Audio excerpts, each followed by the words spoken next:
Hello, it's ibyl. Guess what time it is? Yes, I broke up the lock loops so that I could do some spiral curls on my almost 15-year-old locks. I started off with freshly washed hair. That's me removing the t-shirt that I used to soak up some of the water. You are tuned in to the Lock channel. ibyl has the styles to keep you fly. I had not spiral curled my entire head in at least 3 years. And in those 3 years, my locks have grown longer than they were before. And I'm glad I can depend on these lock loops because I've had these lock loops for at least 10 plus years and they have still been managing to allow me to achieve the spiral curl look. Not too loose, not too tight, just right. I had to play around with how many locks to have on each roller. Sometimes I would roll it and realize that I put too many locks, so I had to remove them. Also, my hair's at the length where if I stretch my arm out, my hair is too long to actually curl it or roll it, just having my arm straight out.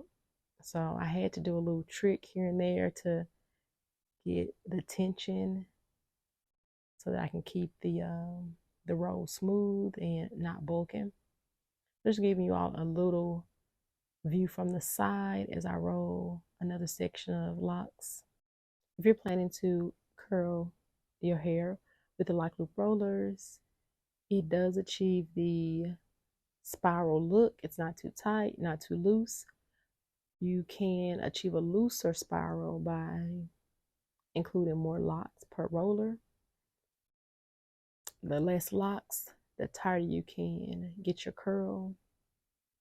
I noticed that with the amount of hair I have and the length that I had to wrap the roller around quite a few times, which makes it kind of bulky and it loads the roller.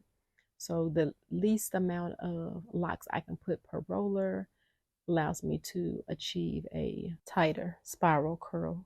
I roll my locks without any product.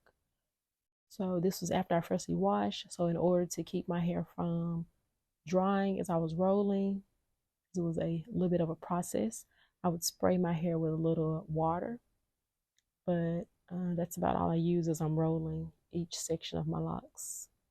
I love the simplistic design of the lock loops.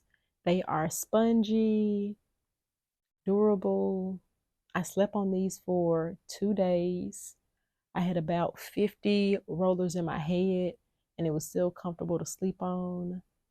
And at the end of rolling the lock loop, there's a hole you insert the other end of the roller into, and it has two little grooves. And the first groove works for if your hair is shorter, and then the second groove is for longer hair. So I love that, as I said earlier in the video, that I've had these lock loops for about 10 plus years. So these lock loops have grown with me. When my hair was much shorter, I was using these lock loops, and now that my hair is at this length, I'm still using the same lock loops.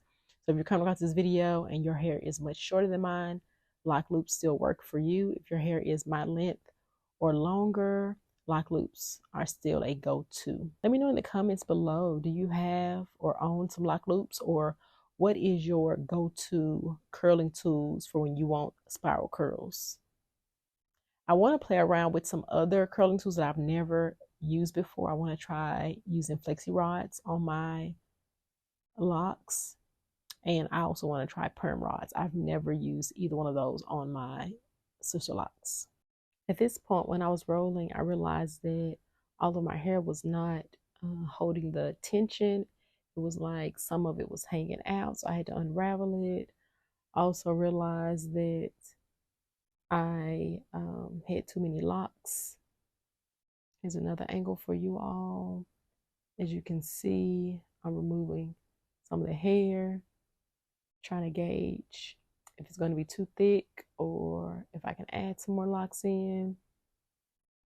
Because my hair is so long and I have so much hair on the roller, as you notice, one of the rollers came loose. And after sleeping on the rollers for about 2 days, some of them were popping out of the hole that secures it, but the roller was still in place. I was thankful it didn't unravel. But I just replaced it and put the roller back into the hole, secure it. One thing I did at the end that's not seen on the camera is I wrapped my ends around the roller and then started rolling with the tension on the roller.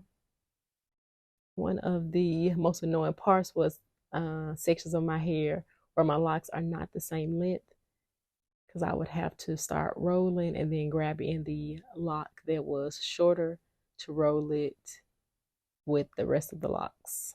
So I had a few sections where I had to make that adjustment as I was rolling.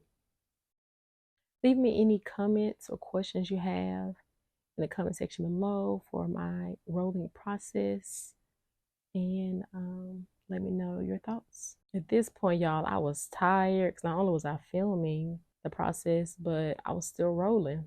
And so I was down to these last 2 sections. Fast forward, I'm down to the last roll. You all don't know how excited I was to finally be down to the last roll. Yes, yes. You all feel the excitement that I was feeling at this point when I got down to the last roll. It's usually when you get down to the last row that you're like, do I have one last lock that I've left out? But thankfully, I had grabbed all of my locks and your girl was excited. She was finally done. After rolling all of my locks, I set up underneath the dryer for about 2 hours. Stay tuned for the results of the spiral curls.